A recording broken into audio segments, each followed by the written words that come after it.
let's talk about what all you guys are certified in. From the Mountain Rescue Association, you guys are one of just a few search and rescue efforts that are certified in disciplines like rock rescue, winter technical rescue, avalanche rescue, wilderness search. I mean, right. Yeah. So the MRA, Mountain Rescue Association, requires every 5 years you get recertified. Ours is coming up in 2021. 2022. The clock just keeps on spinning. I can't believe this year's almost over, man. It's insane. Right, and we've postponed it from 2020 for kind of obvious reasons. And we have to get certified in high angle rock rescue, kind of medium angle rock rescue. It's technical that we call a SCRE. Mm-hmm. SCRE Can evac. we dive into that a little bit and just kind of break it down for listeners that don't know? And Sure, I honestly don't know what a high angle is to a medium. Okay, so a high angle, vertical cliff face. Sure. We have to be able to rescue climbers that are stuck mid-wall with some sort of injury that prevents them from getting themselves out. Sure. So we have to kind of dangle our members in a litter, a stretcher, off the side of the cliff and treat them medically, get them into the litter and lowered down to the ground safely while dealing with their belayer or their climbing partner or whatever else. SCRE evac is like a not vertical but steep enough that you need a rope to support the weight to keep your guys safe and girls. And so we have to do that safely.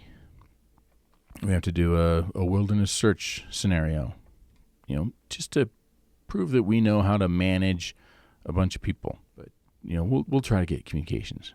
We'll try to get somebody to you very quickly. Very quickly is a relative term.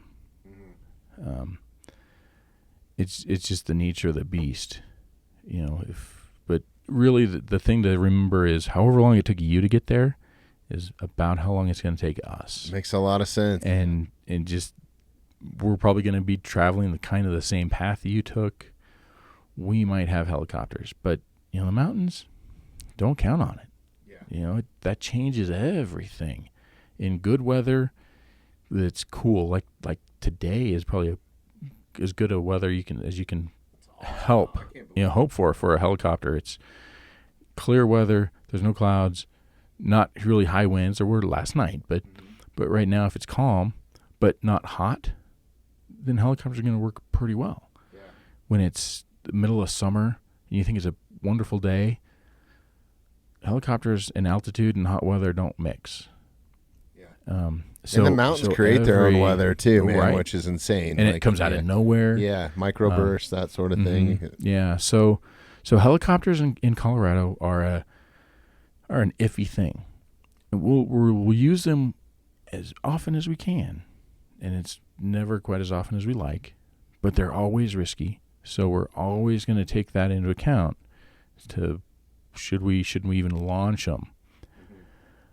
So it's always Plan B or Plan C. It's never Plan A. Sure. And that's maybe the one thing that people get from Hollywood and from YouTube and the internet is that mountain rescue is helicopters, and people rappelling out of helicopters and lowering down on hoists and snatching you from the jaws of doom, and it's not that way at all. Right. It happens, but that's the exception, not the rule. That's an extreme exception, right? I mean, pretty much. And we had one of those this last summer on Mount Bancroft, a 13er in our area that, and we have them on Crestone Needle and Maroon Bells and things like that. It happens, but it's the major exception. Sure. If we could do that all the time, we wouldn't have a 65-person team. We'd have a helicopter and 10 people. Right. It doesn't work that way. And so, Plan A is always go in and get them on the ground. And while we're doing that, let's see if a helicopter can work. And what is kind of the art of that rescue? Like if you guys get a call, obviously you got to put out some more calls, right, to get some volunteers. Right. And every situation's different, right? And hopefully you do have communication. But let's say you just get that SOS, you don't know what's going on. Right. What is the protocol to put everybody in place? So when you call 911, you'll get connected to a dispatch center and a sheriff's office. For us.